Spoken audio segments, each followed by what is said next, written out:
ती नागपूरमधली आहे। बच्चू कडू यांनी आपली भूमिका जी आहे ती काही वेळापूर्वी मांडलेली आहे। मात्र बच्चू कडूंची मागणी पूर्ण करा अशी प्रतिक्रिया आता विरोधी पक्षातले काही नेते देखील देत आहेत।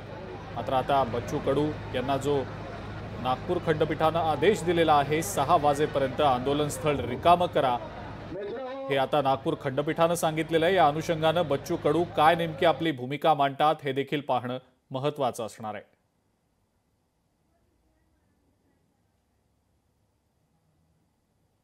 आपण ही दृश्य सध्या पाहतो आहोत, नागपूरमधली दृश्य आहेत। आंदोलन स्थळ जे आहे त्या ठिकाणची दृश्य आहेत आणि अजूनही मोठ्या संख्येने शेतकरी आणि दिव्यांग या ठिकाणी उपस्थित आहेत बच्चू कडू यांच्या समर्थनार्थ। मुंबईत येऊन उच्चस्तरीय बैठकीमध्ये सहभागी व्हा असं आवाहन सरकारकडून बच्चू कडूंना करण्यात आलेलं होतं। मात्र तुम्हीच नागपूरला या असं बच्चू कडूंनी सरकारी प्रतिनिधींना म्हटलेलं होतं आणि आता त्यानंतर नागपूर खंडपीठाचे आदेश आले। 6 वाजेपर्यंत आंदोलन स्थळ रिकाम करा असे आदेश दिले गेलेले होते। शेतकऱ्यांना कर्जमाफीच्या मागणीसाठी बच्चू कडू हे कालपासून आंदोलन करतायत। ज्ञानेश्वर पवार आपले प्रतिनिधी आहेत आपल्या सोबत सध्या, त्यांच्याकडनं या संदर्भातली अपडेट आपण जाणून घेऊया।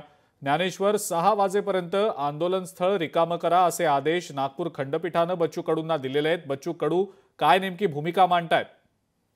अगदीच आपण पाहायला गेलं तर नागपूर खंडपीठाने हे आदेश दिले आहे, मात्र अद्याप आमच्यापर्यंत आदेशच पोहोचला नाही अशी बच्चू कडूंची भूमिका आहे। आणि सोबतच ज्या पद्धतीने आदेश आलेला आहे, अगदी 6 वाजेचा वेळ जे आहे ते जागा सोडण्यासाठीचा आदेश आहे, मात्र 5 वाजता जे आहे ते ही माहिती त्यांच्या कानावर पडली आहे। त्यामुळे तासभरामध्ये या ठिकाणाहून उठण्याचा आदेश असल्यामुळे यामध्ये कुठेतरी सरकारची भूमिका आहे का अशा पद्धतीची प्रतिक्रिया जी आहे ते बच्चू कडून या ठिकाणी थोड्या वेळापूर्वी जे आहे ते व्यक्त केलं आहे। आणि आता आंदोलन अगदी आक्रमक झाले। आता बच्चू कडूंनी न्यायालयाच्या आदेशाचा आदर केलेला आहे, मात्र त्यांनी जनतेची देखील भावना जी आहे ते त्याचा देखील आदर मी करतो अशा पद्धतीने प्रतिक्रिया दिली आहे। त्यामुळे नक्कीच जे आहे ते हे आंदोलन अजूनही तीव्र होण्याची शक्यता आहे। नुकतंच आता जे आहे ते राज्यमंत्री आशिष जयस्वाल नागपूर विमानतळावर दाखल झालेले आहे। ते पुण्याहून आताच नागपूर विमानतळावर पोहोचले, तर थोड्याच वेळामध्ये गृहराज्यमंत्री पंकज भोयर देखील जे आहे ते नागपूर विमानतळावर दाखल होतील आणि त्यानंतर त्यांनी 4 वाजता या आंदोलकांना भेटण्याची वेळ दिली होती, मात्र जवळपास 5:15 वाजून गेले अद्यापही ते आंदोलनस्थळी पोहोचले नाही। त्यामुळे ते आल्यानंतर सुद्धा अजून जे आहे ते आंदोलन आक्रमक होऊ शकते आणि सरकारच्या माध्यमातून जे आहे ते चर्चा करण्यासाठी त्यांना जे आहे ते एकूणच पाठवण्यात आलेलं आहे। त्यामुळे ते या ठिकाणी आपल्या सरकारच्या बाजूची काय भूमिका मांडतात आणि त्यानंतर आंदोलकांची आणि विशेषतः म्हणजे बच्चू आणि इतर शेतकरी नेत्यांची काय भूमिका असते हे देखील पाहणं तितकंच महत्त्वाचं असेल। बिलकुल। आणि ज्ञानेश्वर, मोठा जमाव आहे अजून या ठिकाणी बच्चू कडूंच्या समर्थनार्थ। कालपासून जे लोक जमलेले होते अजूनही ते आंदोलन स्थळीच दिसतायत। त्यांनी या संदर्भातली काही प्रतिक्रिया दिली आहे का? त्यांची काही या संदर्भातली भूमिका समोर आलेली आहे का? अगदीच आपण पाहायला गेलं तर ज्या पद्धतीने आंदोलन या ठिकाणी जमा झालेलं आहे, हा आंदोलन जे आहे ते शेतकऱ्यांचं आहे आणि या आंदोलकांना सर्वांना माहित होतं की एका दिवसामध्ये मागणी मान्य होणार नाही। त्यामुळे अनेक दिवस आंदोलनाला या ठिकाणी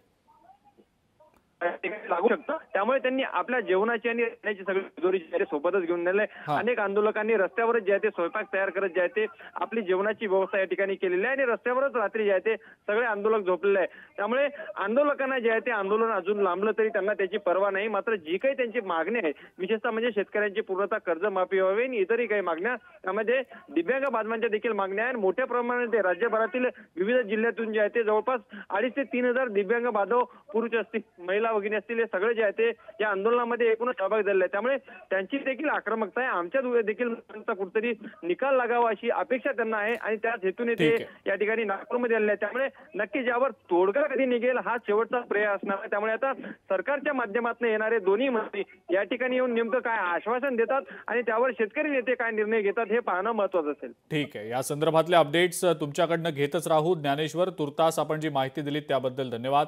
बच्चू कडूंनी काही वेळापूर्वी माध्यमांशी बोलताना आपली भूमिका मांडलेली आहे। काय नेमकं बच्चू कडू म्हणालेत आपण पाहूया। आमच्यापर्यंत कुठलीही नोटीस आली नाही, कुठलीही माहिती नाही। जेव्हा आमच्या हाती येईल तेव्हा आम्ही त्याचा विचार करू। पण असं जर कोर्टाने म्हटलं असेल तर त्यावर आपली भूमिका काय असेल बच्चू? माझं काय, ते म्हटले असेल पेक्षा ते आलं तेव्हा पाहू। तर आतापर्यंत आपल्यापर्यंत ही नोटीस आलेली नाही, ती नोटीस आली की मग आपण आपली भूमिका जाहीर करू असं बच्चू कडू म्हणतात। मात्र 6 वाजेपर्यंत आंदोलन स्थळ सोडा असे नागपूर खंडपीठानं आदेश दिलेले होते. गुणरत्न सदावर्ते सध्या लोकशाही मराठी ऐका, पहा, जागरूक रहा.